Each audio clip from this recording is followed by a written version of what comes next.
Hazrat Jabir radiyallahu anhu says that on the day of Hudaybiyah, the people were overtaken by powerful thirst, and there was a water vessel placed before the Prophet sallallahu alaihi wasallam, from which he sallallahu alaihi wasallam was performing ablution. When the people came to him, Allah's Apostle sallallahu alaihi wasallam asked, "What is wrong with you?" They submitted, "O Allah's Apostle sallallahu alaihi wasallam, we have no water, neither for ablution nor for drinking, except that what is in the vessel before you."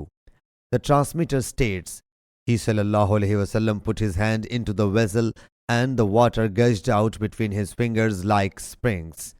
He sallallahu alaihi wasallam said, "We kept on drinking water and performing ablution." So I, Salim bin Abdul Jad, inquired of Hazrat Jabir radiyallahu anhu, "How many were you on that day?"